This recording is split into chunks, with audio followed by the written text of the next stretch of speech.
فقد قال الله تبارك وتعالى في القرآن المجيد والفرقان الحميد. أعوذ بالله من الشيطان الرجيم. بسم الله الرحمن الرحيم. يا أيها الناس إنا خلقناكم من ذكر وأنثى وجعلناكم شعوبا وقبائل لتعارفوا إن أكرمكم عند الله أتقاكم. وقال النبي صلى الله عليه وسلم من قتل معاهدا فلم يرح رائحة الجنة فإن ريحها يوجد من مسيرة 40 عاما. وقال النبي صلى الله عليه وسلم ألا من ظلم معاهدا أو انتقصه أو كلفه فوق طاقته أو أخذ منه شيئا بغير طيب نفس فأنا حجيجه يوم القيامة أو كما قال النبي صلى الله عليه وسلم. اللهم صل على سيدنا محمد وعلى آل سيدنا محمد وبارك وسلم. اللهم صل على سيدنا محمد وعلى آل سيدنا محمد وبارك وسلم. اللهم صل على سيدنا محمد وعلى آل سيدنا محمد وبارك وسلم.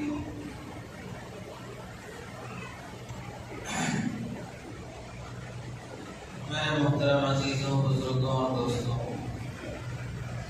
قرآن مجید کی آیت اور 2 حدیثیں آپ حضرات کے سامنے پڑھی گئی ہیں. آیت اور حدیث کی روشنی میں جو بات آپ حضرات کے سامنے عرض کرنی ہے وہ گزشتہ مضمون سے متعلق کی اختتامیہ ہے. جو حصہ باقی رہ گیا اس میں سے کچھ عرض کر دیا جائے. باقی مضمون اور کافی طویل ہے. تیسرا جمعہ ہے جو اس عنوان پہ چل رہا ہے کہ غیر مسلموں کے ساتھ، برادران وطن کے ساتھ ہمیں کیسے رہنا چاہیے، کیسے پیش آنا چاہیے. گزشتہ آپ حضرات کے سامنے جو باتیں آئی تھیں ان میں سے ایک بات یہ بھی تھی کہ غیر مسلم کو سلام کرنے کا حکم کیا ہے، غیر مسلم سے قرض کا معاملہ لینے کا حکم کیا ہے، غیر مسلموں کے خوشی اور غم میں شریک ہونے کا، ان کی دعوتیں قبول کرنے کا، انہیں دعوت دینے کا حکم کیا ہے. اس متعلق کچھ باتیں آپ حضرات کے سامنے عرض کی گئی. اسی سے متعلق کچھ اور مزید باتیں آپ حضرات کے سامنے عرض کرنی ہیں کہ جس ملک میں اور جس سماج میں ہم لوگ رہتے ہیں وہاں ایک مسلمان ہونے کی حیثیت سے ہماری کیا ذمہ داری بنتی ہے کہ جس سماج میں ہم لوگ رہتے ہیں آس پاس رہنے والوں کے ساتھ کیسے پیش آنا چاہیے. اپنے مذہب پر جمے رہنا، دوسرے کے مذہب کی رواداری کرنا، وسعت نظری سے کام لینا، جبر و اکراہ زبردستی سے کام نہیں چلتا. لا اکراہ فی الدین، اسلام میں زبردستی سے کسی کو داخل نہیں کیا جا سکتا. ملک آزاد ہونے سے پہلے سے لے کر اب تک، ملک آزاد ہونے سے پہلے سے لے کر ملک آزاد ہونے تک، پھر ملک آزاد ہونے کے بعد سے لے کر اب تک 2 حصے اگر ہم کیے جائیں کہ ہندوستان میں مسلمانوں کی جب حکومت چلی 1120 سال مسلمانوں نے یہاں پر حکومت کی، تو اس پورے 1100 سال عرصے میں کوئی تاریخ کا ایک پہلو بھی ایسا نہیں ملے گا جس میں ہندو مسلم کے فسادات ہوئے، ہندو مسلم کی جنگیں ہوئی ہوں. جو بھی جنگیں ہوئی ہیں، جھگڑے ہوئے ہیں، وہ بادشاہوں کی لڑائیاں، بادشاہوں کی جنگیں تھیں. مسلمان بادشاہ سے لڑ رہا ہے، ہندو بادشاہ سے لڑ رہا ہے. جو عقل کے ناخن لے کر اور پوری سنجیدگی اور سمجھداری سے ہسٹری کا مطالعہ کریں گے، تاریخ پڑھیں گے، تو پھر ان کی عقل میں یہ بات سمجھ میں آئے گی کہ آزادی سے پہلے تک مسلمانوں کی اور ہندوؤں کی کوئی لڑائی اس بھارت میں نہیں ہوئی تھی، بلکہ یہ تاریخ ملے گی کہ مسلمان بادشاہ کا وزیر غیر مسلم ہے اور غیر مسلم بادشاہ کا وزیر مسلمان ہے۔ مسلمان بادشاہ کا فوجی کمانڈر ہندو ہے اور غیر مسلم بادشاہ کا فوجی کمانڈر مسلمان ہے۔ ایسے بہت سے واقعات ملیں گے جس میں بادشاہ مسلمان، وزیر غیر مسلم اور کمانڈر غیر مسلم اور بادشاہ غیر مسلمان، بادشاہ غیر مسلم، لیکن اس غیر مسلم ہندو بادشاہ کا وزیر مسلمان ہے، رائٹ ہینڈ مسلمان ہے، کمانڈر مسلمان ہے، اور آپس میں جھگڑا لڑائی ہو رہی ہے تو وہ صرف سیاسی جنگیں ہوتی تھی، کوئی مذہبی جنگیں، مذہبی لڑائیاں نہیں ہوئی۔ انگریز ہندوستان میں آنے کے بعد سے جو غلیظ حرکتیں اس نے کی ہیں، ان میں سے ایک نامناسب اور غلیظ کام اس نے یہ کیا کہ ہندو مسلم کا جھگڑا فساد مذہب کی بنیاد پہ لڑا جائے، اس کا ایک شوشہ اور بیج اور ایک بڑی غلیظ حرکت اس نے یہاں سے کر کے دیا، اور جس کے اثرات آج بھی ہم دیکھ رہے ہیں کہ مسلمانوں میں مسلمان ہونے کا نظریہ اور غیر مسلموں میں غیر مسلم ہونے کی فکر کی وجہ سے آپس میں نفرت، دشمنی، دوریاں، یہ سب چیزیں اسی غلیظ حرکت کے اثرات اور نتیجے ہیں۔ جب اسے یہاں سے جانا تھا تو اس نے اپنے کئی ایسے چیلے، گرو گھنٹال پیدا کیے جو مسلمانوں کے خلاف نفرت کی آواز بھڑکائے، اور کئی ایسے بھی پیدا ہوئے جو غیر مسلموں کے خلاف نفرت کی آواز بھڑکائے۔ ادھر مسلمانوں کے دماغ میں غیر مسلموں کی نفرت اور ادھر غیر مسلم کے دماغ میں مسلمانوں کی نفرت، اور اتنی نفرتیں بڑی آزادی کے بعد سے 4000 سے زائد فسادات ہندوستان میں ہوئے، اور ان 4000 سے زائد فسادات میں اکثر فسادات ہندو مسلم کے تھے۔ دیش آزاد ہونے کے بعد سے لے کر 4000 سے زائد فسادات ہوئے ہیں، جن میں اکثر فسادات ہندو مسلم کے تھے، اور وہ اسی نتیجے کا تھا کہ مسلمان اور ہندو لڑاؤ آپس میں مذہب کی بنیاد پر، اور پھر خود حکومت کرو، یا جمہوریت، سیکولرزم بھی ایک فتنہ ہے۔ اسے اگر ان حالات میں بولا جائے تو جلدی سمجھ میں نہیں آئے گا، ان حالات میں بولا جائے جب سیکولرزم کی وجہ سے جو فتنے کھڑے ہوتے ہیں، ان حالات میں اگر وہ ٹاپک چھیڑی جائے تب آدمی کے دماغ میں وہ بات سمجھ میں آتی ہے۔ اب حالات چونکہ ایسے ہیں کہ ایسے موقع پر جمہوریت اور سیکولرزم کا تحفظ اور اس کی حفاظت ہی سب سے اہم عنوان ہے ان حالات میں۔ جب یہ CAA اور NRC کا مسئلہ چل رہا ہے تو ایسے حالات میں اس کے بارے میں بولنا زیادہ اہم ہے، ورنہ جو فسادات ہوئے ہیں ہندو مسلم کے، وہ اتنے خطرناک ہوئے ہیں، سب غلط فہمیوں کی بنیاد پر۔ کوئی کسی کی سچی حقیقت نہیں، کوئی کسی کا سچا دشمن نہیں، صرف غلط فہمی کی بنیاد پر تشدد پھیلانے والے خبیث الفطرت نوجوانوں کو، لوگوں کو بھڑکایا گیا، اور کہیں مندروں میں گوشت ڈالا گیا۔ گوشت ڈالنے والے کون؟ خود غیر مسلم۔ محض فساد بھڑکانا ہے۔ مسجدوں میں خنزیر کا گوشت ڈالا گیا، ڈالنے والے کون؟ خود غیر مسلم، لیکن فساد بھڑکانا ہے۔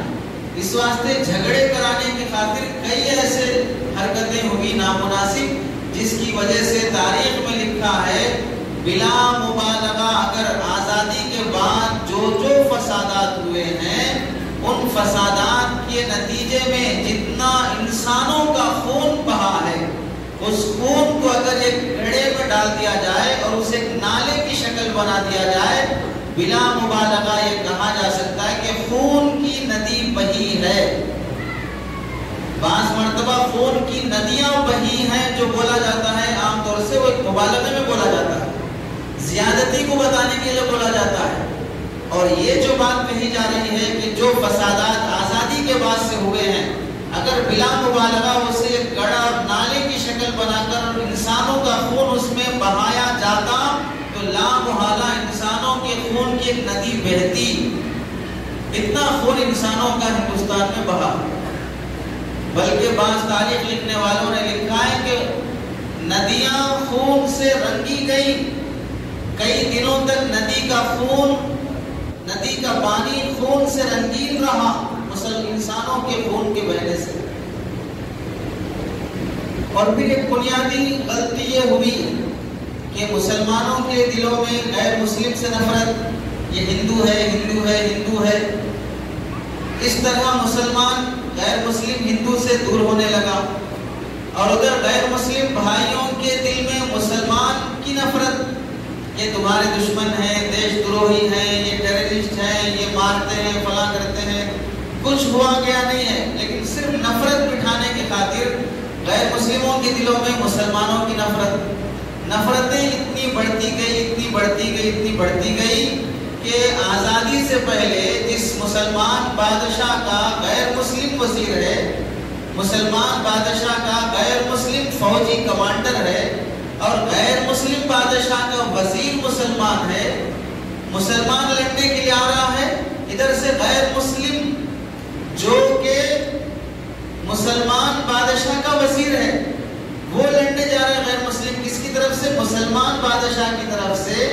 غیر مسلم مسلمان سے لڑنے جا رہا ہے، اور ادھر غیر مسلم بادشاہ کا وزیر مسلمان ہے، اور ادھر سے ہندو لڑائی کرنے کے لیے آ رہا ہے، تو مسلمان ہندو سے لڑ رہا ہے غیر مسلم کی طرف سے. اتنا ملنساری جس دیش میں تھی، نفرتیں اتنی بڑھتی گئی کہ محلے الگ بن گئے، بستیاں الگ بن گئے، اسکول الگ قائم ہو گئی، نظریات بدل گئے، تجارتیں بدل گئی. یہ ان کی کا بزنس، یہ ہمارا بزنس، یہ ان کا محلہ، یہ ہمارا محلہ، یہ ان کی اسکول، یہ ہماری اسکول، یہ ان کا ہاسپٹل، یہ ہمارا ہاسپٹل، یہ ان کی کالج، یہ ہماری کالج. کوئی کسی کے اسکول میں نہیں، کالج میں نہیں. پڑھائی تقسیم ہو گئی، ایجوکیشن بڑھ گیا، تجارتیں بزنس بڑھ گیا، سب چیزیں الگ الگ ہوتی گئی، دوریاں قائم ہو گئی، اور دماغوں میں نفرتیں بیٹھ گئی. تو وہ نفرتیں ہوتے یہاں تک پہنچ گئی کہ اب غیر مسلم غلط فہمی کی وجہ سے یہ سوچنے لگا کہ بھارت کو ہندو راشٹر بنانا ہے، یہاں سے مسلمانوں کو مکت کرنا ہے، یہاں سے مسلمانوں کو بھگانا ہے. اور بعض مسلمان یہ سمجھنے لگے کہ ہم یہاں پر خلافت اسلامیہ قائم کریں گے، اسلامی سلطنت قائم کریں گے. جبکہ یہ دونوں نظریے، دونوں کانسیپٹ بالکل خراب، ناجائز، غلط ہے. نہ یہ ہندو راشٹر بن سکتا ہے انشاءاللہ، اور نہ کوئی یہاں پر اسلامی خلافت قائم کرنے کی بات کر سکتا ہے. دونوں نظریے غلط ہیں.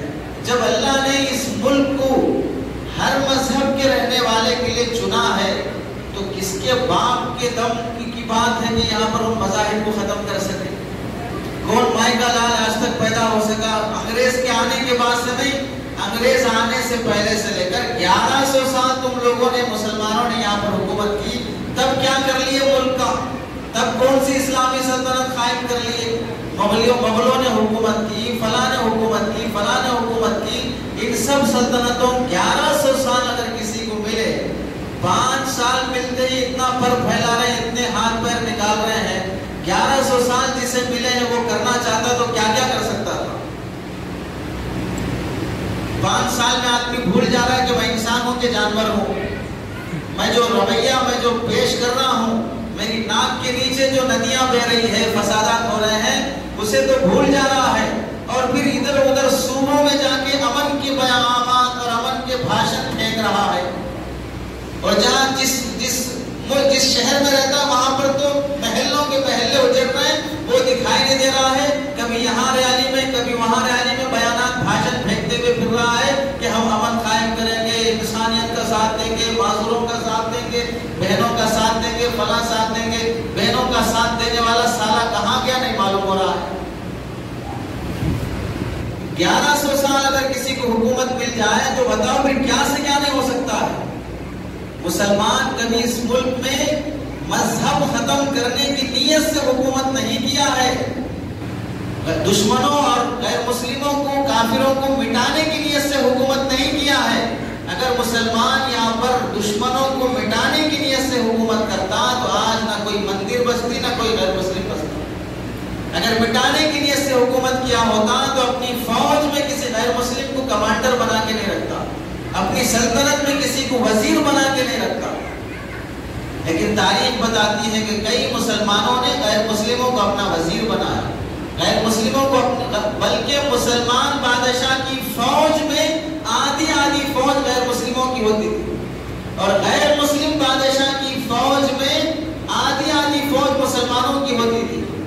اتنا ملنساری کے ساتھ دیش نہیں چلتا، نفرتیں بڑھتی گئی۔ اب غلطی کیا ہوگی؟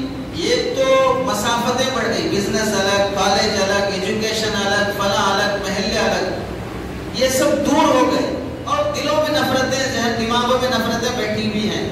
نفرت ختم وہاں کی جا سکتی ہے جہاں پر آدمی کبھی نہ کبھی مل سکے۔ مثال کے طور پہ اگر کسی شخص نے کسی کے بارے میں دوسرے آدمی کو غلط انفارمیشن دیا کہ بھئی فلاں آدمی آپ کے بارے میں ایسا بول رہا، فلاں کر رہا، یوں سوچ رہا، ایسی پلاننگ کر رہا۔ اب جو غلط انفارمیشن ایک کے بارے میں دی گئی ہے، ان دونوں کی اگر ملاقات ہوتی رہتی ہے، آمنا سامنا ہوتا رہتا ہے، تو پھر پوچھ سکتے ہیں آپ میرے بارے میں ایسا بولے، فلاں صاحب بول رہے تھے آپ میرے بارے میں ایسا بولے، میں ویسا نہیں بولا ہوں، میں ویسا نہیں سوچا ہوں۔ اپنی صفائی پیش کر سکتا ہے، غلط فہمی دور کر سکتا ہے، نفرت ختم کر سکتا ہے۔ لیکن جب آپس میں ملنا ہی بند کر دیے، آپس میں ایک دوسرے کے ساتھ ملن ساری ختم کر دیے اور دلوں میں دماغوں میں نفرتیں بیٹھی ہوئی ہیں، تو ظاہر سی بات ہے اب نفرت ختم نہیں ہو سکتی۔ ملو تو پہلے، اس کے بعد نفرت ختم ہوگی۔ تو جو بنیادی غلطی ہم سے ہوئی کہ ہم غیر مسلموں سے دور ہوئے اور غیر مسلم ہم سے دور ہوئے اور دماغوں میں نفرتیں بٹھائی گئی اور ملنا نہیں ہو رہا ہے آپس میں ایک دوسرے سے، غلط فہمیاں دور کرنے کے لیے، تو نفرتیں بڑھتی گئی جس کا آج منظر دیکھا جا رہا ہے۔ اس واسطے جمہوری ملک میں جہاں پر مختلف مذہب کے لوگ رہتے ہیں، ایک مسلمان کی سماجی ذمہ داری کیا ہوتی ہے کہ میں مختلف مذاہب کے مابین رہتے ہوئے ایک سچا مسلمان بن کر کیسے دکھا سکوں اور دوسروں کے ساتھ ایک اچھا انسان بن کے کیسے پیش آؤں۔ شریعت اس سلسلے میں کہتی ہے کہ جہاں تم رہتے ہو وہ اگر معاہدے کا ملک ہے، ہر ملک کے رہنے والے کو امن دیا گیا ہے، جیسے ہندوستان ہی کو لے لو، یہاں پر ہر مذہب کے رہنے والے کو امن حاصل ہے۔ ہندو بھی یہاں امن سے رہے گا، مسلمان بھی امن سے رہے گا، سکھ یہودی بھی امن سے رہے گا، ہر مذہب کا بندہ یہاں پر امن سے رہے گا۔ کسی کو کسی کے مذہب کی بنیاد پر چھیڑ چھاڑ کرنے کی اجازت نہیں ہے۔ تو اللہ کے نبی صلی اللہ علیہ وسلم فرماتے ہیں من قتل معاہدا، امن سے جینے والے کے بارے میں، جس کے بارے میں فیصلہ ہو چکا کہ کوئی کسی کے مذہب کو نہیں چھیڑے گا، ایسے اگر کسی آدمی کو کوئی مسلمان بھی قتل کر دیتا ہے کہ یہ ہندو ہے، یہ عیسائی ہے، یہ سکھ ہے، اس کے جان پر حملہ کرتا ہے، تو اللہ کے نبی فرماتے ہیں من قتل معاہدا لم یرح رائحۃ الجنہ، جو کسی امن سے جینے والے، خواہ وہ کسی بھی مذہب کا ہو، اسے اگر قتل کر دے گا تو وہ جنت کی خوشبو بھی نہیں سن سکتا۔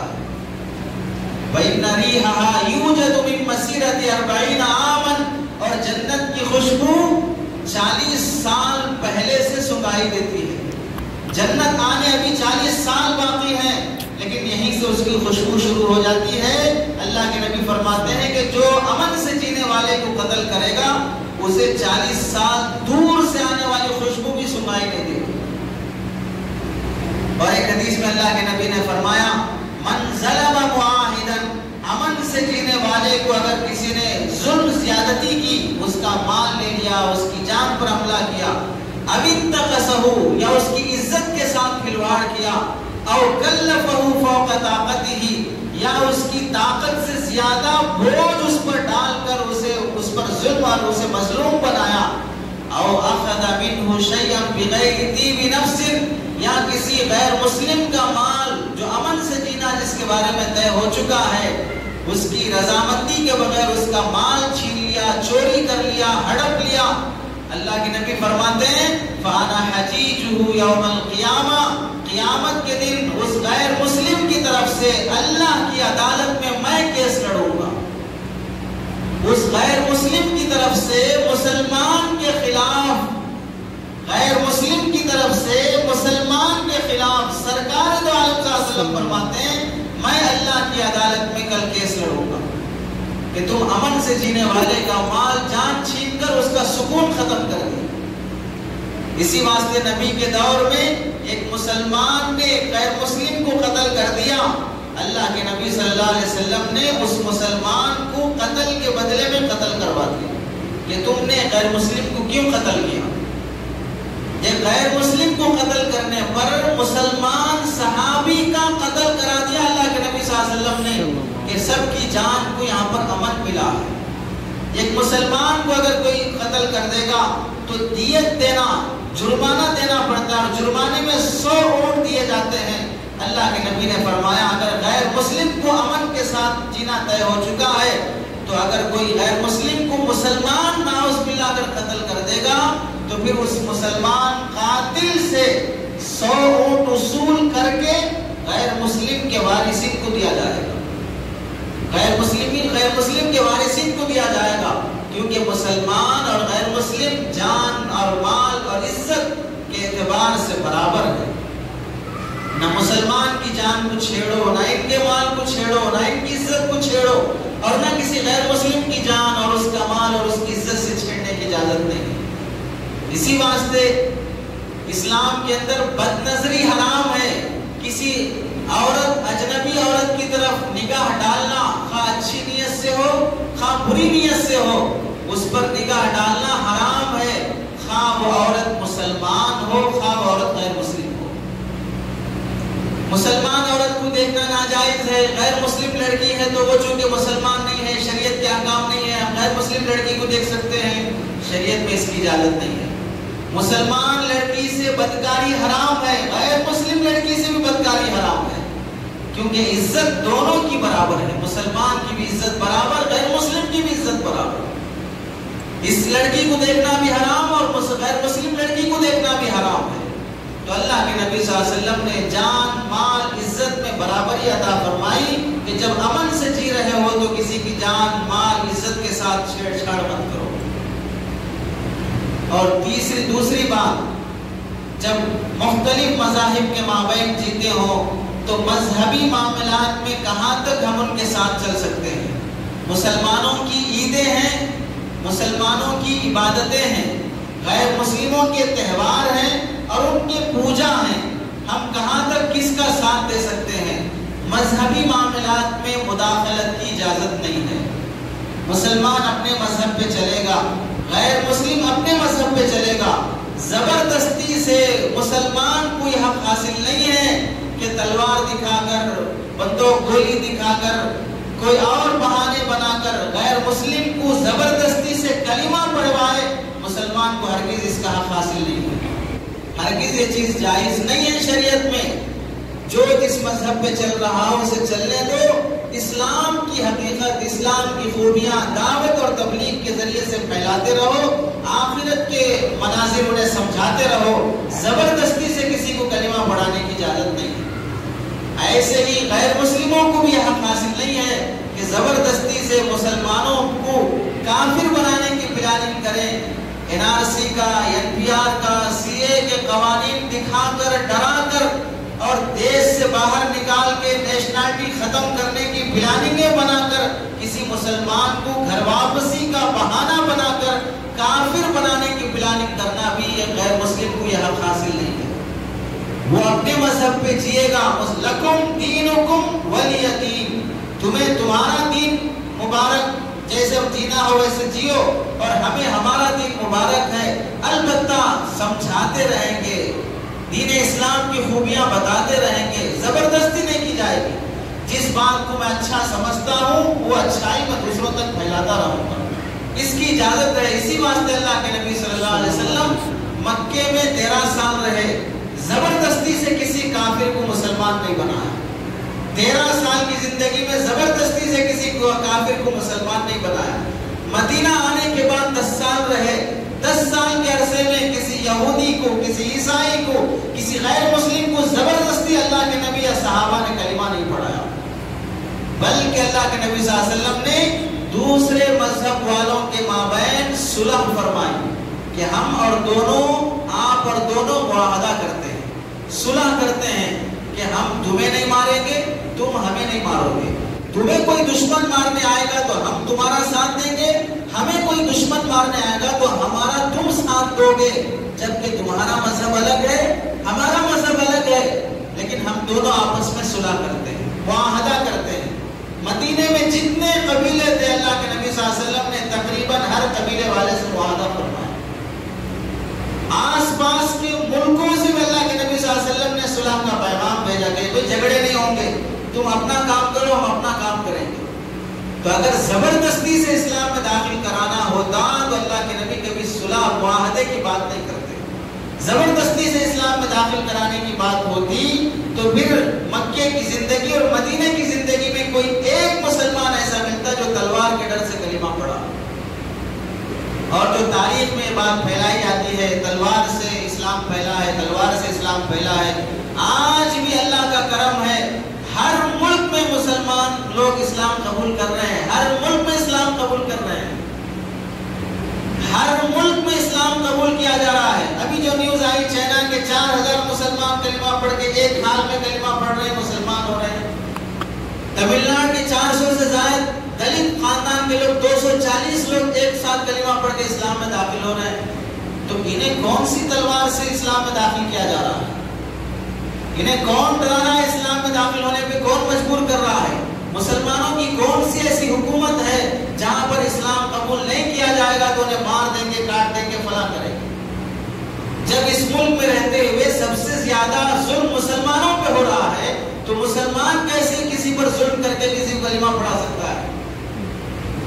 اگر مسلمان ظلم کر سکتا ہے تو پھر دلی کے جعفر آباد اور مصطفی آباد میں 44 سے زائد جو مسلمانوں کی لاشیں پائی گئی ہیں، یہ لوگ کیوں اپنا دفاع نہیں کر سکے، کیوں اپنی جانیں نہیں بچا سکے؟ 3 محلوں سے مسلمان جو خالی ہو گئے اور اپنا بوریا بستر اٹھا کے محلے چھوڑنے میں مجبور ہو گئے، مسجدوں میں ان کی رہائش ہو رہی ہے، فنڈ وصول کر کے ان کے کھانے اور کپڑے یہاں سے بھیجے جا رہے ہیں. اگر یہ ظلم زیادتی کر سکتے ہیں تو پھر کیوں اپنا دفاع نہیں کر سکے؟ مسلمان کبھی بھی تلوار کے زور سے اسلام پھیلانے کا نہ منصوبہ بنایا ہے، نہ پیسے کے بہانے سے منصوبہ بنایا ہے. اسلام کی تاریخ میں دکھایا ہی نہیں جا سکتا کہ ظلم زیادتی سے کسی کے مذہب میں مداخلت کی گئی ہے. بلکہ اسلام یہاں تک کہتا ہے کہ غیر مسلموں کے خداؤں کو بھی برا بلا نہ کہو، غیر مسلموں کے خداؤں کو بھی برا بلا نہ کہو. وہ سیتا کو مانتے ہو، رام کو مانتے ہو، کرشن کو مانتے ہو، فلاں کو مانتے ہو، ان کو گالیاں مت دو. قرآن کے 8ویں بارے میں 7ویں بارے میں اللہ تعالیٰ ارشاد فرماتے ہیں ان کو گالیاں مت دو. گالیاں دو گے تو کیا ہوگا؟ تم ان کے خدا کو گالیاں دو گے، وہ تمہارے خدا کو گالیاں دے. اس طرح تم اللہ کو گالیاں دلوانے والے بن جاؤ گے. تم دوسروں کے معبودوں کو برا بھلا مت کہو. بلکہ یہاں تک حدیث میں اللہ کے نبی نے فرمایا کہ تم دوسرے مذہب کے ماننے والے بڑی بڑی شخصیات کو بھی برا بھلا نہ کہو. ان کے پوجاریوں کو گالیاں مت دو، ان کے پوپ اور پادریوں کو گالیاں اور برا بھلا مت کہو. ہر مذہب کے پوپ، پادری اور مذہب کے پیشوا کی عقیدت مذہب کے ماننے والوں کے دلوں میں ہوتی ہے. اگر تم ان کو برا بھلا کہو گے تو ان کو چھیڑ کر، ان کو غصہ دلا کر نفرت بھڑکانے والے ہو جاؤ.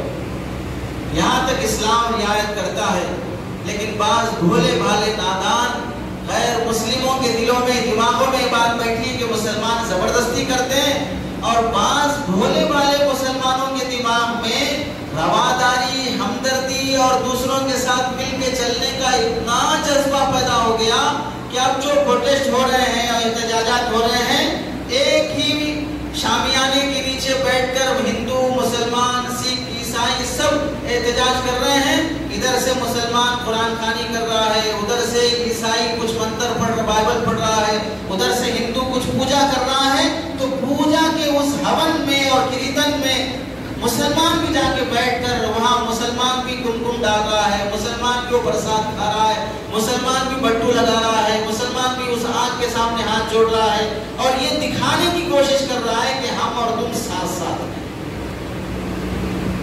اتنا بھولا پن بھی اچھا نہیں ہے، اتنا بھولا پن بھی اچھا نہیں ہے۔ اتحاد الگ چیز ہے، انضمام الگ چیز ہے، مل کے رہنا الگ چیز ہے، گھل جانا الگ چیز ہے۔ اب جو بٹو لگا کے پوجا کر کے اور مالا پہن کے فلاں کر رہے ہو، کیا تم یہ جو کچھ کر رہے ہو مسلمان، یہ تمہیں پسند ہے؟ بٹو لگانا پسند ہے؟ مالا پہننا پسند ہے؟ اگر پسند ہے تو دشمن بھی یہی چاہ رہا ہے کہ تم ایسے بن کے رہو۔ یہ جو پلاننگ کی جا رہی ہے نیشنلٹی ختم کرنے کی، یہی پلاننگ ہے کہ ان کو گھر واپسی کرا کے ہندو بنایا جائے اور تم وہاں منڈپوں پہ بیٹھ کے ایسے اتحاد دکھانے کی ایسی شکلیں اپنا رہے ہو۔ یہ تمہیں پسند ہے تو تم دشمن کا ساتھ دے رہے ہو، اگر تمہیں پسند نہیں ہے پھر بھی تم کر رہے ہو تو تم منافق ہو، اندر سے تو نہیں ہے وہ جذبہ، اوپر سے دکھانا چاہ رہے ہو۔ تو نفاق زیادہ دیر تک چلنے والا نہیں ہے۔ ہمارے پاس بھولے مسلمان کوئی غیر مسلم لیڈر آ گیا، ٹوپی پہناتے، بھائی صاحب ٹوپی پہن کے آئیے، صاحب لنگی چھوڑ کے آئیے، مسجد میں آئیے، فلاں کیجیے، ہمارے افطار میں بیٹھیے۔ کیا ضرورت ہے ٹوپی پہنانے کی؟ یہ غلیظ عادت چھوڑو، بازار میں ہے ٹوپی ڈال رہے، یہاں ہے ٹوپی ڈال رہے، یہ ٹوپیاں پہنانے کی عادت چھوڑو۔ اسلام میں جو کلمہ نہیں پڑھتا ہے اسے کسی رکن کا حکم ہی نہیں ہے۔ غیر مسلم کو نماز، روزہ، زکوٰۃ، حج کوئی حکم نہیں ہے غیر مسلم کو، اگر وہ پڑھے گا بھی اسلام کہتا ہے آپ کو پڑھنے کی ضرورت نہیں ہے صاحب، آپ پہلے کلمہ پڑھیے اس کے بعد یہ سب پڑھیے۔ یہ پڑھنے کا مطالبہ نہیں کریں گے، حکم نہیں دیں گے، پڑھو گے بھی تو ہم اسے قبول نہیں کریں گے، آپ کو ضرورت نہیں ہے، آپ پہلے کلمہ پڑھیے، اللہ کو مانیے، اس کے بعد دیکھیں گے۔ لیکن مسلمان بھولے پن میں اگر کوئی لیڈر غیر مسلم ٹوپی پہن کے آ گیا، کرتا پیجامہ پہن کے آ گیا، افطار پارٹی کرا دیا اور کچھ مسجد کے لیے انتظام کر دیا، بڑے خوش ہو جاتے ہیں، اور پھر اس کا نقصان کیا ہوتا ہے؟ ان کے تہواروں کے موقع پر وہ ہمارے لیڈروں سے درخواست کرتے ہیں، ہم تمہارے پاس ٹوپی پہن کے آئے تھے، آپ ہمارے پاس بٹو لگا کے آئے، ہم تمہارے پاس روزے میں آئے تھے، افطار میں، آپ ہمارے پاس پوجا میں آئے تھے، آپ ہماری مسجد میں آئے تھے، آپ ہماری مندر میں مالا پہن کے آئیے۔ جبکہ شریعت میں نہ وہ درست ہے نہ یہ درست ہے، نہ اسے ٹوپی پہننے کی ضرورت ہے، نہ مسلمان کی اس کی اجازت ہے کہ بٹو اور مالا پہن کے جائے۔ مذہبی معاملات میں مداخلت کی اجازت نہیں ہے، ہر آدمی اپنے اپنے مذہب پہ چلے، نہیں سب چلتا ہے، ہم ان کے فلاں دیوالی میں بھی جا سکتے، ان کے فلاں اس میں بھی جا سکتے، فلاں اس میں بھی جا سکتے، تو ان کے ساتھ پھر جہنم میں بھی جا سکتے، اتنا ساتھ دینا ہے تو پھر ان کے ساتھ جہنم میں بھی جا سکتے ہیں۔ مذہبی معاملات میں مداخلت نہیں ہے، تم اپنے مذہب پر، اللہ کے نبی صلی اللہ علیہ وسلم کے پاس مکے کے کافر یہی پیغام لے کر آئے کہ محمد اب بہت ہو گیا، تم ہمارے خداؤں کو برا بھلا کہتے ہو اور پھر ہم تمہیں ستاتے ہیں، فلاں کرتے ہیں، ایسا کر لیتے ہیں ایک سال تم ہمارے خدا کی عبادت کرو اور ایک سال ہم تمہارے خدا کی عبادت کریں، لڑائی جھگڑے بند کریں۔ اسی مطالبے پر اللہ رب العزت نے سورہ کافرون نازل فرمائی، قل یا ایھا الکافرون لا اعبد ما تعبدون، کہہ دو سیدھے سیدھے میں اس کی عبادت نہیں کرتا، تم جس کی کرتے ہو، تمہارا دین تمہیں، لکم دینکم ولی دین۔ تو مذہبی معاملات کی مداخلت کی اجازت نہیں ہے۔ تیسری بات، غیر مسلم سماج میں جہاں پر ہم رہتے ہیں وہاں پر تیسری بات یہ ہے کہ عفو درگزر، معاف کرنے کا جذبہ۔ بہت سے معاملات میں جھگڑا ہو جاتا ہے، لفڑا ہو جاتا ہے، نفرتیں ہو جاتی ہیں، قرضے کے مسئلے ہوتے ہیں، بزنس اور کرائے کے مسئلے ہوتے ہیں، مسلمان اونر ہے، غیر مسلم نوکر ہے، یا مسلمان نوکر ہے، غیر مسلم اونر ہے، پڑوسی ہے، بعض مرتبہ تو میں ہو جاتی ہے۔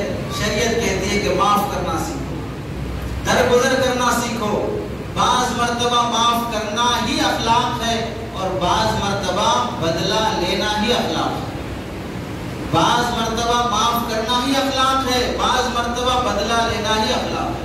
عام حالات میں معاف کرنا ہی اخلاق ہے، لیکن جب آپس میں دونوں ایسی ہو جائے کہ اب بات ظلم کی چل پڑتی ہو تو ایسے موقع پر معاف کرنا انسانیت نہیں ہے، وہ کمزوری سمجھی جائے گی، ایسے موقع پہ کمزوری سمجھی جائے گی۔ عام حالات جہاں پر اب ہم رہتے ہیں، ہمارے محلوں میں، ہمارے گلیوں میں، اگر غیر مسلم بھائی، عیسائی، سکھ، یہودی کوئی بھی رہتا ہو، عام حالات میں کچھ بھی چھوٹی موٹی غلطی ہو جائے، بڑی غلطی بھی ہو جائے، جہاں تک ہو سکے معاف کرنے کا جذبہ پیدا کرو۔ سرکار دو عالم صلی اللہ علیہ وسلم کی زندگی، احادیث مبارکہ اور اتنی کتابیں لکھی گئی اللہ کے نبی کی زندگی، اخلاقی پہلو پر کتنے غیر مسلموں کو سرکار دو عالم صلی اللہ علیہ وسلم نے بڑے بڑے معاملات کو معاف فرما دیا، بڑے بڑے معاملات میں اللہ کے نبی صلی اللہ علیہ وسلم نے معاف فرما دیا ہے۔ مکے میں اللہ کے نبی کو کیسے ستایا گیا، صحابہ کو کیسے ستایا گیا، اور ادھر دیکھ لو فتح مکہ کے موقع پر حضرت بلال کو، حضرت مصعب بن عمیر کو، حضرت صہیب کو، حضرت سمیہ کو، حضرت خباب کو، ان تمام صحابہ کو اور خواتین کو، مردوں کو، بچوں کو ستانے والے سارے مکے کے کافر کھڑے ہیں سامنے، اور اللہ کے نبی فاتح بن کے جب داخل ہوئے اور مکے کے غیر مسلم کافر ڈرے سہمے ہوئے، خوف میں ہے کہ اب محمد ہم سب کے قتل کا حکم دیں گے، جانوں کا خوف پڑا ہے، اور اللہ کے نبی کعبے کی دہلیز پر ہاتھ لگا کے مکے والوں سے پوچھتے ہیں کہ بتاؤ تمہارا کیا خیال ہے میرے بارے میں؟ تو مکے والے کہتے ہیں کریم ابن کریم، آپ بھی بڑے اخلاق والے، آپ کے والد بھی بڑے اخلاق والے، آپ کا خاندان بڑے اخلاق والا۔ تو ان تمام ظالموں کو جنہوں نے شعب ابی طالب میں 3 سال تک معصوم بچوں کو، عورتوں کو نبی کا بائیکاٹ کر کے درخت کے پتے کھانے پہ مجبور کر دیا، ان سب ظالموں کو اللہ کے نبی فرماتے ہیں لا تثریب علیکم اليوم انتم طلقاء، آج تم سے بدلہ نہیں لیا جائے گا، تم سب کے سب آزاد ہو۔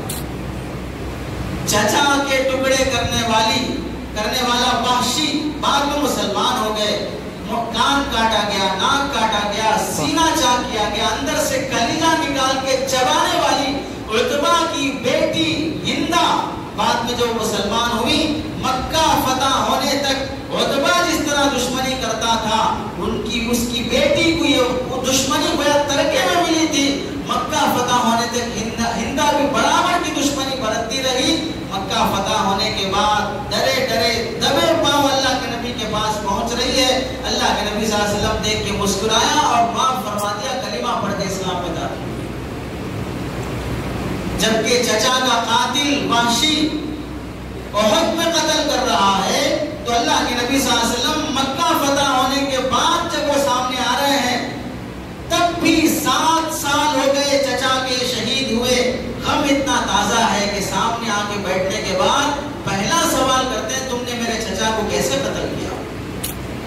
اب وہ منظر، میں نے ناک کاٹے، کان کاٹے، میں نے سینہ چاک کیا، آنتیں نکالی، سب سنتے جا رہے ہیں، آنکھوں سے آنسو بہتے جا رہے ہیں، غم تازہ ہے، پھر بھی دشمن کو اللہ کے نبی معاف فرما رہے ہیں۔ بیٹی زینب، بڑی بیٹی حضرت خدیجہ رضی اللہ تعالیٰ عنہ کے انتقال ہونے کے بعد بڑی بیٹی حضرت زینب، باقی سب چھوٹی چھوٹی بچیاں، یہ بڑی بیٹی ماں کی طرح خدمت کرتی تھی اللہ کے نبی صلی اللہ علیہ وسلم کی اور اپنی بہنوں کی۔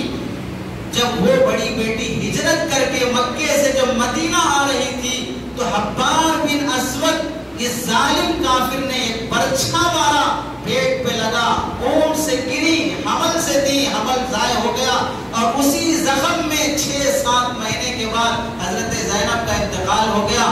وہ حبار بن اسود اللہ کے نبی کے پاس مکہ فتح ہونے کے چند مہینوں کے بعد آ کر کلمہ پڑھ کے مسلمان ہوتا ہے، تو اللہ کے نبی کھڑے ہو کر اسے معانقہ کر کے خوشی سے اس کا استقبال کرتے ہیں۔ بڑے صفوان بن امیہ کٹر دشمنوں میں اس کا شمار ہوتا ہے، عمر بن وہب ظالم دشمنوں میں اس کا شمار ہوتا ہے۔ اللہ کے نبی نے ایسے ظالموں کو معاف فرمایا۔ ابو جہل بڑا دشمن، اس کا بیٹا اکرمہ بن ابی جہل رضی اللہ عنہ بعد میں مسلمان ہوئے، اتنی دشمنی کی تھی کہ اب مکہ فتح ہونے کے بعد جان کے ڈر سے مکے سے بھاگ کر یمن چلے گئے۔ ان کی بیوی ام حکیم بنت حارث رضی اللہ تعالیٰ عنہ آ کر کلمہ پڑھ کے مسلمان ہو کر اللہ کے نبی سے درخواست کرنے لگی یا رسول اللہ میرا شوہر بڑا ظالم دشمن ہے، آپ سے معافی کی درخواست کرتی ہوں۔ اللہ کے نبی نے معاف فرما دیا۔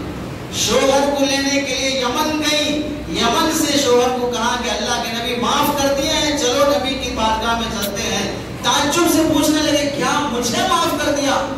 اتنا بڑا دشمن کو تعجب ہو رہا، مجھے معاف کر دیا؟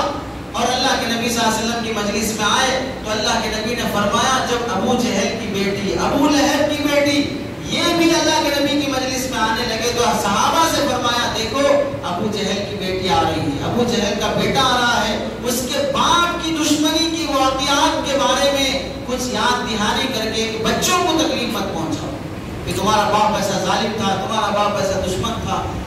جب اکرمہ اللہ کے نبی کے پاس آنے لگے تو اللہ کے نبی ان کا استقبال فرمایا، کھڑے ہو کے ان سے معانقہ فرمایا۔ ایسے ظالم سردار منافقوں کا عبداللہ بن ابی، صحابہ میں لڑائی لگانے کی پلاننگ کرنے والا، مدینے کے باہر صحابہ کے جھگڑے شروع ہونے کو ہو گئے، نفرتیں پھیلانے والا، جب اللہ کے نبی صلی اللہ علیہ وسلم کی شان میں گستاخی کے جملے کہا، ذلیل کہا اللہ کے نبی اور صحابہ کو، اس کا بیٹا عبداللہ رضی اللہ عنہ بڑے سچے مسلمان، باپ کا نفاق معلوم ہوا، اللہ کے نبی کے پاس آ گئے اور کہا یا رسول اللہ میرے باپ کے بارے میں شکایت پہنچی ہے کہ آپ کو اور آپ کے صحابہ کو گالیاں دیتا ہے، آپ حکم فرمائیے میں گردن اڑا کے آپ کے سامنے لا دوں گا۔ اور مدینے کے باہر جا کے کھڑے ہو گئے کہ میں اپنے باپ کو مدینے میں داخل ہونے نہیں دوں گا، کہ میرے باپ نے کہا تھا کہ محمد کو اور محمد کے ساتھیوں کو مدینے سے نکال باہر کریں گے، آج میرا باپ مدینے میں کیسے داخل ہوتا ہے میں دیکھتا ہوں۔ مدینے کے باہر کھڑے ہو گئے، اللہ کے نبی نے فرمایا یہ تمہارا باپ ہے، اس کے ساتھ ایسا نہ کرو، ظالم کے بارے میں، اور اتنا ستانے والا کہ جب مر گیا تو حضرت عبداللہ بیٹا سچا مسلمان آ کر اللہ کے نبی سے کہنے لگا یا رسول اللہ میں جانتا ہوں کہ میرا باپ بڑا دشمن تھا، بڑا منافق تھا، لیکن میں بیٹا ہونے کی حیثیت سے درخواست کرتا ہوں کہ آپ میرے باپ کی جنازے کی نماز پڑھا دیں اور اپنا کرتا اور چادر کفن کے لیے دے دیں تاکہ میرے باپ کا قبر کا عذاب ہلکا ہو جائے۔ تو اللہ کے نبی صلی اللہ علیہ وسلم اپنے چادر مبارک، نبی کے جسم سے لگی ہوئی چادر جس کے بارے میں اہل سنت والجماعت کا عقیدہ ہے کہ اللہ کے عرش سے بھی افضل ہو سکتی ہے،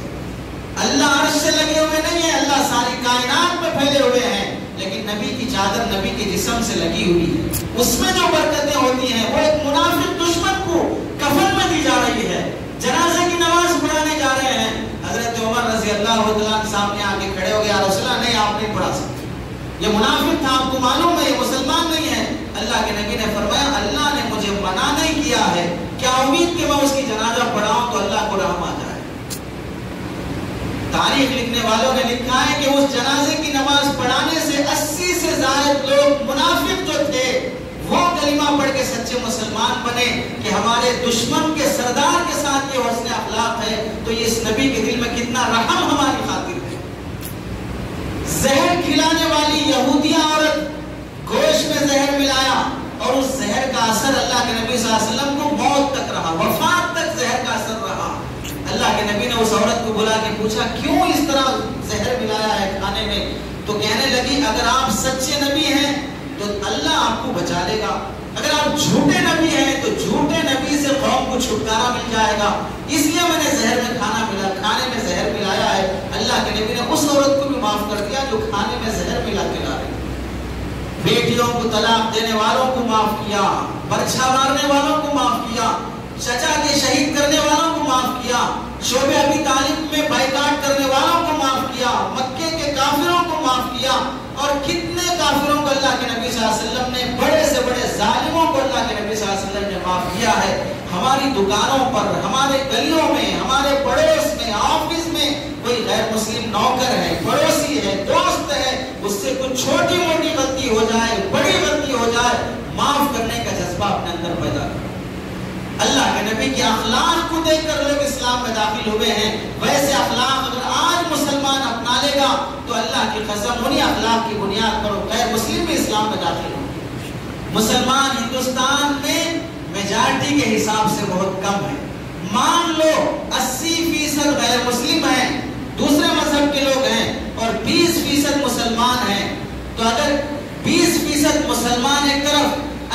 20% مسلمان دوسری طرف، اگر ایک مسلمان ادھر 20% اور ادھر 80%، ایک مسلمان چار غیر مسلم بھائیوں کے ساتھ اچھے اخلاق سے پیش آئے، دوستی کرے، ان کی خوشی غم میں شریک ہو، ان کی مدد کرے، ان کا ساتھ دے، مجبوری میں، بیماری میں، موت کے وقت، قرضوں کے مسئلے میں، ایک مسلمان 4 غیر مسلم بھائیوں کے ساتھ انسانیت کے ساتھ، اخلاق کے ساتھ، ہمدردی کے ساتھ، خوشی اور غم میں شریک ہو کر 1 سال اگر لگاتار ایک مسلمان 4 غیر مسلموں کے ساتھ اچھائی سے پیش آئے گا، 1 سال میں سارے ہندوستان سے نفرت ختم ہو جائے گی، 1 سال میں یہاں سے دشمنیاں ختم ہو جائیں گی، 1 سال میں یہاں سے جو لڑانے اور جھگڑے اور ہندو راشٹر کی باتیں چل رہی ہیں سب ختم ہو جائیں گی۔ پر افسوس ایک مسلمان 4 آدمیوں کو بھی سنبھال نہیں سک رہا ہے اور باتیں کر رہا ہے پورے دیش کو سنبھالنے کی، باتیں کر رہا ہے پوری سیاست کو سنبھالنے کی، جبکہ 4 اپنے پڑوس میں رہنے والے، آفس میں رہنے والے، اپنی کمپنی میں رہنے والے 4 آدمیوں کے ساتھ اچھے اخلاق سے نہیں پیش آ سکتا۔ مسلمانوں اب بھی وقت ہے، ہوش کے ناخن لو، اخلاق کو اپناؤ، پڑوسیوں کے ساتھ، غیر مسلموں کے ساتھ ان کی بیماری میں، مجبوری میں، پریشانی میں ساتھ دینے والے بنو، قریب ہو، قریب کرو، مسجدوں کو لاؤ، دعوتوں میں شریک کرو، ہدیے تحفے دو، نفرتیں ختم کرنے کے لیے جو ہو سکتا ہے علماء سے پوچھ کے کرو، تب جا کے نفرتوں کا ماحول ختم ہوگا۔ اور آخر میں بات ختم کرنے سے پہلے حالات سے متعلق 1-2 بات آپ کے سامنے عرض کرنی ہے۔ پہلی بات تو یہی ہے، ہمارے اکابر جو فرما رہے ہیں کہ NPR کا بائیکاٹ ہوگا تو ہی NRC کے مسئلہ حل ہو سکتا ہے۔ 3 مہینے ہونے کو آ رہے ہیں CAA کا قانون پاس ہو کر، اب تک کتنی میٹنگیں ہو گئے، کتنے پروٹیسٹ ہو گئے، کتنے احتجاجات ہو گئے، کتنے ریلیاں ہو گئے اور کتنے قانونی مشاورتی اجلاس ہو چکے، کتنے کانفرنس ہو چکے، سب ہو چکا۔ ہر مجلس، ہر مشورے، ہر میٹنگ کے بعد ایسا لگتا ہے کہ حالات بدل جائیں گے، انقلاب آئے گا، کچھ نہ کچھ تبدیلی آئے گی، پھر 2 دن کے بعد ٹھنڈے پڑ جاتے ہیں، مایوسی ہو جاتی ہے۔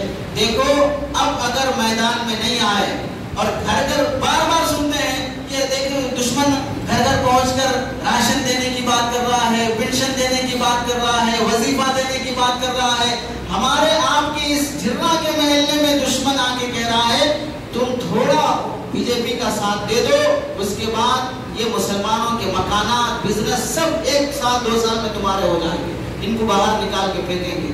نفرتیں پھیلانے کے لیے گھر گھر پہنچ کے محنت کر رہے ہیں اور ہم جانتے ہیں کہ وہ گھر گھر پہنچ کے دماغ میں نفرت اور غلاظت بٹھا رہے ہیں اور ہم اطمینان سے بیٹھے ہیں کیا ہوتا دیکھ لیں گے، کیا ہوتا دیکھ لیں گے، کیا دیکھ لیتے؟ ارے جب ہوگا تو کیا دیکھ لیتے، کیا کر لیتے؟ جہاں جہاں مارا گیا ہے کیا کر لیے وہاں پر، آسام میں کیا کر لیے، گجرات میں کیا کر لیے، کشمیر میں کیا کر لیے، دلی میں کیا کر لیے، یہاں ہوگا تو کیا کر لیتے، کیا ہوتا دیکھ لیں گے۔ پاگل بنے کی باتیں نہیں چلتی ہیں، اب ہماری ذمہ داری ہے گھر گھر پہنچ کر محبت کا پیغام سنانا، اس قانون کو سیکولرزم اور ملک کے خلاف، ملک کے حق میں کتنا نقصان دینے والا ہے یہ سمجھانا، گھر گھر پہنچ کر گراؤنڈ لیول میں کام کرنا ہماری ذمہ داری ہے۔ جو محنت کرے گا نتیجہ وہ پائے گا۔ محنت اگر کافر کر رہا ہے، آپ کو معلوم ہے دنیا میں پورے ورلڈ میں جو بڑے بڑے مالدار ہیں ان میں سے 7 مالداروں کے نام حیدرآباد کے ہیں۔ دنیا میں جو بڑے بڑے مالدار ہوتے ہیں ان میں 7 نام حیدرآباد کے مالداروں کے ہیں اور ان میں سے ایک بھی مسلمان نہیں ہے، ایک بھی مسلمان نہیں ہے۔ چیک کر لو اگر دیکھنا چاہتے ہو۔ محنت جو کرے گا وہ میدان میں آگے رہے گا۔ اب اس وقت مسلمان محنت کر کے غیر مسلموں کو قریب کرنا، عیسائیوں کو قریب کرنا، دلت کو قریب کرنا، سکھ کو قریب کرنا، گھر گھر پہنچ کر یہ جو قانون ہے اس کا نقصان بتانا یہ اب ہماری ذمہ داری ہے۔ اس لیے کہا جاتا ہے کہ محلہ وائز کمیٹی قائم کرو۔ ہر ایک بول گیا ہم کاغذ نہیں دکھائیں گے، کاغذ نہیں دکھائیں گے، کاغذ نہیں دکھائیں گے، تو آنے والے شریف لوگ ہیں کاغذ نہیں دکھائے تو مسافہ کر کے چلے جاتے ہیں آپ سے۔ کمیٹی بننا ضروری ہے اور الحمدللہ یہ جو گنج شہیدہ درگاہ کا جو علاقہ ہے، درگاہ گنج شہیدہ کا علاقہ، وہاں پر کمیٹی قائم ہو چکی ہے اور منظم طریقے سے وہ رجسٹر بھی تقریباً ہو گئی دوسرے محلے اور کالونی والوں سے درخواست ہے اس سے رابطہ کر کے اپنے اپنے محلوں میں کمیٹیاں قائم کریں، کالونیوں میں کمیٹی قائم کریں، اور اس کے بعد کے جو مشورے ہیں آپ انفرادی طور پہ مشورہ کر لیں۔ اور آخری بات یہ ہے، بہت سے لوگ کرونا وائرس سے بہت ڈرے ہوئے ہیں۔ اللہ کا کرم ہے یہاں کوئی ماسک پہن کے نہیں آیا ہے، اتنا ڈرے ہوئے ہیں کرونا وائرس سے، کب گھس جائے گا نہیں معلوم، کب جان جائے گی نہیں معلوم۔ جہاں دیکھو میڈیکل شاپ پہ تو ماسک ملنا ہی مشکل ہو گیا، 10 روپے کا ماسک 30 روپے میں بک رہا ہے، 40 روپے میں بک رہا ہے۔ ہر موسم کا فائدہ اٹھانے والے لوگ موجود ہیں، مجبوریوں کا فائدہ اٹھانے کے لیے ہر وقت تیار رہتے ہیں۔ زیادہ خوف کرنے کی ضرورت نہیں، کرونا وائرس بھی ایک فتنے کا حصہ ہے، سب کو ادھر لگا دو۔ ایک کیس مرنے کا آیا اب تک حیدرآباد میں، ایک وہ انجینئر کا آیا تھا فلاں، بعد میں وہ بھی پازیٹیو ہی نکلا، کوئی ایسی بات نہیں ہے۔ خوف کا ماحول، ڈرا کہ اب فوٹیش میں نہیں آنا، بازاروں میں نہیں آنا، فلاں میں نہیں آنا، کیوں کرونا وائرس سے مر جائے۔ ارے مرنا تو ویسے بھی ہے، زیادہ ڈرنے کی ضرورت نہیں ہے، احتیاط اپنانا الگ بات ہے، لیکن احتیاط کیسے؟ علماء نے کہا ہے کہ دن میں 5 مرتبہ جو وضو کیا جاتا ہے، جیسے کلی ناک صاف کرنا، چہرہ ہاتھ دھونا رگڑ کے، اس سے جو بھی وائرس ہو سکتا ہے اللہ اسے بھی ختم کر دیتا ہے۔ اگر احتیاط ہی کرنا ہے بیماری سے تو یہ ماسک پہن کے گھومنے سے کچھ نہیں ہوگا۔ 5 وقت وضو بنا کر نماز پڑھنے کا اہتمام کر لو، کوئی کرونا وائرس نہیں آئے گا۔ بچنے اور احتیاط کرنے کا یہ طریقہ ہے، ماسک پہن کے گھومو گے، اگر ایک بھی کیڑا اس کا ماسک میں آ گیا تو اسی ماسک کو لگاتے رہے تو 4 دن میں مرنے والے ایک ہی دن میں مر جاتے ہیں، چونکہ وہ وائرس اور آ رہا جا رہا، اسی ماسک، ایک ماسک 40 روپے میں خرید کے 1 گھنٹہ یوز کرتے ہیں، 1 ہفتہ یوز کرتے ہیں، اتنا مہنگا ملا ہے تو پھر 1 ہفتہ یوز کریں گے تو آدھے ہفتے میں مر جاتے ہیں۔ ماسک، بعض لوگ تو نمازوں کے اوقات میں ماسک پہن کے آ رہے ہیں، نماز میں ماسک پہن کے نماز پڑھ رہے ہیں، مکروہ ہے، تحریمی ہے ماسک پہن کے نماز پڑھنا۔ 10 منٹ 5 منٹ کی نماز چہرے سے پڑھا، وہ ماسک نہیں ہٹا سکتے۔ عام حالات میں بھی یہی حکم ہے، بعض مفتیان کرام نے فتویٰ دیا نہیں مجبوری میں ماسک پہن سکتے ہیں۔ ارے کیا مجبوری ہے؟ کون سا کیس آ گیا، کون مر گیا ہے، فلاں ہو گیا؟ چائنا اپنے ظلم کی وجہ سے 3248 لوگ اب تک مر گئے ہیں، 95,000 لوگ متاثر ہوئے ہیں، اور 29 کروڑ بچے اسکولوں سے جانے سے محروم ہو گئے، ڈر کے وہی بچوں کو اسکولوں میں آ جائے گا، فلاں ہوگا، سب خوف کے ماحول میں موت آنی ہے۔ اللہ کے نبی فرماتے ہیں بیماری میں بھی مرو گے تو شہید کا مرتبہ ملے گا۔ تو احتیاط کرنا ہی ہے تو 5 وقت وضو بنا کر نماز پڑھنے کی پابندی کر لو، اس سے وائرس سے بچ سکتے ہو، باقی کوئی ماسک تمہیں وائرس سے نہیں بچا سکتا ہے۔ اللہ سے دعا ہے کہ عمل کی توفیق نصیب فرمائے۔ وآخر دعوانا الحمدللہ۔